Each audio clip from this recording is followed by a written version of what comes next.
So there's no question about it. Gran Turismo 7 is probably, not probably, but the main reason why you want to jump into PlayStation VR 2. Now, having said that, keep in mind, you know, racing simulators are special interest, just like the flight simulator, it's a special interest, or any other special interest type of a simulator game for that matter. However, if you're somebody who really loves cars, racing simulators, to you I could easily see why $600 or, well, $550 plus tax, $600 in that ballpark. I can easily see why $600 would be a value to you to purchase this headset. Gran Turismo is a great game. The amount of cars they have in Gran Turismo 7 here, it's ridiculous. They're all fully licensed cars, including this Mazda RX-7. I'm sorry, RX-8. This Mazda RX-8, including this track in France, Le Mans, 24-hour Le Mans, right? Famous track.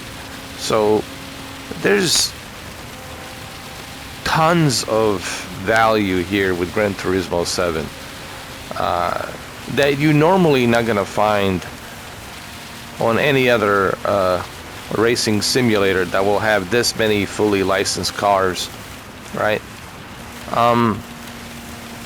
People talk about iRacing, and look, let's actually kind of compare iRacing to Gran Turismo 7, and let's be honest about this. iRacing, nothing against it, it's pretty realistic, no question about that. A real professional NASCAR drivers have used it, and they use it as a test, you know, to test the track before they go onto the real track to drive for, you know, whatever cup is that they're racing for. But the problem with iRacing is it's monthly membership. You have to pay monthly for it. So that's the first thing. You have to pay a monthly membership, right? And on top of a monthly membership, which is like, I don't know, like $12 or $14 a month, on top of that, you have to pay for every car and every track. And these cars can be super expensive. If you want to get, let's say for example, you want to get a Toyota NASCAR or Ford NASCAR or Chevy NASCAR stock car, you're looking at like $30 just for that one car, right? That's $30 just for one car. And some of these cars, they vary. If you want to get a BMW or Audi, you might be looking at $40. So to get a car, depending what car you're getting, it's gonna cost you $30 for each car. Plus, the price may vary, might even go higher depending on what you're getting, what type of a car you're getting. Some of them are like a $39. And then you want to get a track, right? You want to get this track, Le Mans, 24-hour Le Mans. It's gonna cost you anywhere between like $20 each. Each track is like $20. And again, depending on the track, some tracks like Nürburgring might cost you more. So when you add all of that, when you add all of those cars that you have to purchase, that you have to buy, $30 here, $40 there, $20 for a track, $29 for a track, depending what track you're getting. When you add all of that, you're looking at, easily like $200, $300, $400 plus the monthly membership. And remember, they have licenses, so you have to pass the license in order for you to be able to drive certain tracks and drive certain cars. So if you haven't passed the license, in order for you to be in that category to drive those cars, right, those sports cars, you won't be able to use the car that you paid for because you don't have a license, right? So iRacing is just too expensive. It's too expensive, and then you have to build a PC, which that's a whole other expense you have to look into, right? You got to pay for an expensive PC with a pretty good GPU, CPU, memory, RAM. Then you have to purchase a racing wheel. Then you have to purchase, obviously, a virtual reality setup. And virtual reality setups can be expensive, depending what you want to go for. So then you have to get the racing chair, the whole. You're looking at at least like $4,000, maybe $5,000 with everything. And that's just for you to enjoy iRacing. I'm not kidding. I've seen people spend $5,000 just for iRacing, not to mention the thousands of dollars that they spend on the cars and the tracks, and so to me, iRacing, it's super expensive. And again, nothing against iRacing. It's a professional internet racing community. It's I tried it. It's very realistic, you know what I mean? But it's super expensive, okay? So the reason I'm comparing it to Gran Turismo 7, so if you look at it from my perspective, Gran Turismo 7, it's only $69, and sometimes it goes on sale. You can get it for like $39, right? So for $39 when it goes on sale, again, whenever that is, if you consider what you're paying for Gran Turismo 7 with the PlayStation VR 2 headset and the PlayStation 5 digital console, that's nothing versus what you are gonna pay for the PC rig. Now, granted, there's other racing simulators on the PC market. I'm only using iRacing as that one exception because that's where majority are playing either iRacing or Assetto Corsa Competizione, right? It's either one of those two, Assetto Corsa or iRacing. And then you got the Rally, and some others here and there. Now, I'm not saying that, there aren't benefits in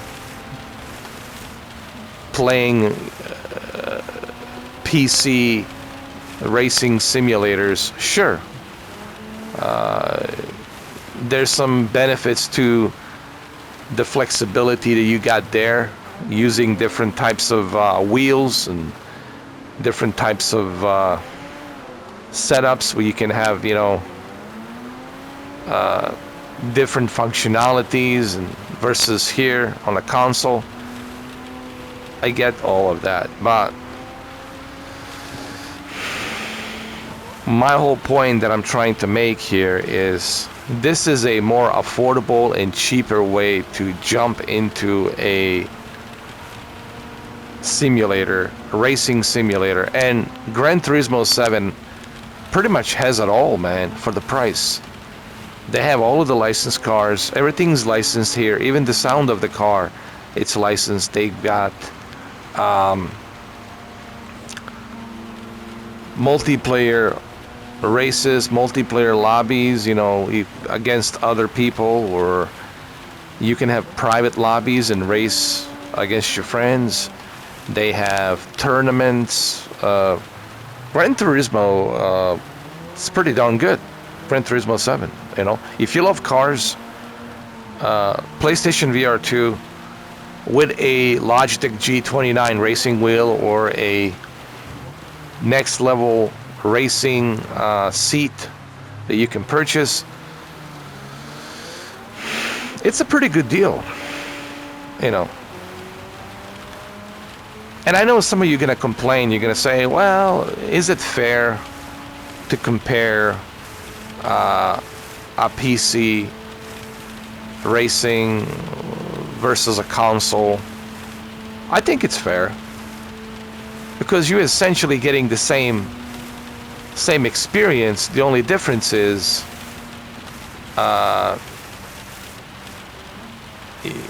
you're paying less money. You are paying less money on a Gran Turismo 7 versus a PC. And I am aware, obviously, on a PC, you got more options. It doesn't have to be just a virtual reality. You can do a triple screen surround. You can do 12K, 8K. I get all of that, okay? But again, we're talking about convenience. We're talking about what is the best and convenient way for a lot of people to jump into racing. Because remember, money is always going to be an issue. That's why I'm making this video, because what's the one thing that we're always going to have an issue with? Money. Money's always an issue. Come on. Let's not beat around the bush. So what I'm saying is, I can see majority of people jumping in Gran Turismo with a PlayStation VR 2 and next level racing for $300 racing seat and $250 racing wheel G29. I can easily see them jumping into Gran Turismo 7 with PlayStation VR 2 versus a PC, you know. And yes, I get it. PC has more flexibility, but PC's expensive. Graphics cards are expensive. CPUs, GPUs, memory RAM, building a case, iRacing. If you go with the iRacing, in order for you to have, you know how much it would cost you just to have 128 cars. I got 128 cars on Gran Turismo 7, fully licensed. Do you know how much money you would have to spend to have 128 cars on iRacing? Like easily $3,000. I'm not kidding, $3,000 easily. On top of what you have to pay for your racing setup and your PC, and not to mention a monthly membership that you have to pay. What is it, $14 a month? So I'm looking at it from a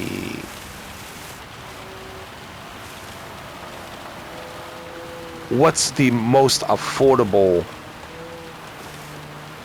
way to play versus PC. And this is why I'm simply saying that to me, Gran Turismo 7 seems like a better option and more affordable option if you are a hardcore sim racer, you know. And again, I'm not knocking on PC. I have a PC. I'm not biased, as you all know. I have a PC. I have multiple PCs, multiple laptops. I have played iRacing, okay? I have played PC racing games. I still do. But I'm looking at it from a what's more affordable perspective kind of a way. And to me, this is a more affordable perspective, you know. So anyway, that's just, listen guys, please don't get butthurt. This is just my opinion. I know a lot of PC elitists are gonna jump on this video and, oh, how dare you compare a PC versus console and da da da da da. And to some degree I understand their point, but I also want them to understand my point as well. My point is, this is kind of the same experience, but for less money. That's all I'm trying to say. I'm kind of essentially getting the same experience, but for the less money. And I think that's what I'm trying to say here. So if you love cars, if you're a car enthusiast and you love racing, Gran Turismo 7 is honestly more than enough. I'm gonna end the video by saying this. I swear to God, it's more than enough, dude. It's more than enough.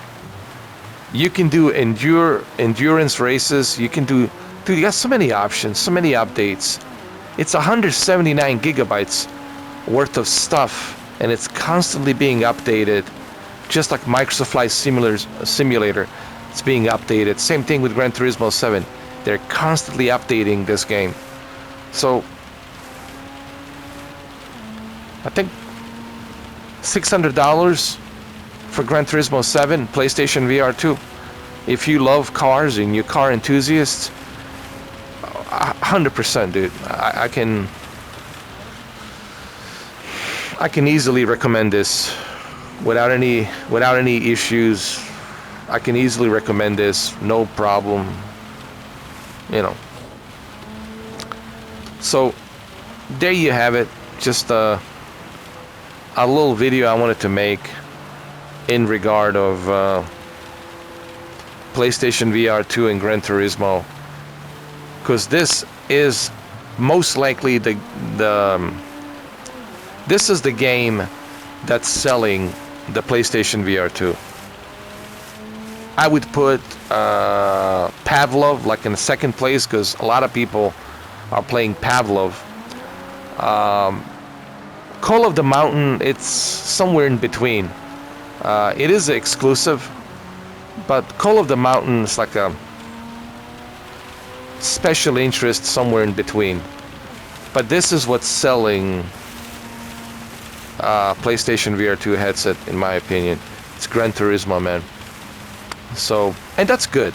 It's good that Gran Turismo 7 it's selling a PlayStation VR 2. But that also proves the point that I've been making, and my friends on YouTube have been making, is that exclusives do matter, and they will always matter, no matter what. That's the golden rule. And let's end the video by saying that exclusives do matter, and Gran Turismo 7 is the one example of that. That's what's gonna sell this VR headset, along with the Call of the Mountain. But Call of the Mountain, it's a special interest here in between, you know. This is the killer app that's gonna sell. Yes, the killer app that's gonna sell the PlayStation VR 2 headset. Well, there you have it, guys. Thank you for watching. Let me know what you all think, and I'll see you soon. I've been very busy, just to let everybody know. With the job I'm working, guys, it's a lot of responsibility. I do try to make videos when I can. When I can, I will do live streams, but I really don't know when I'll be able to do live streams because of my schedule, you know.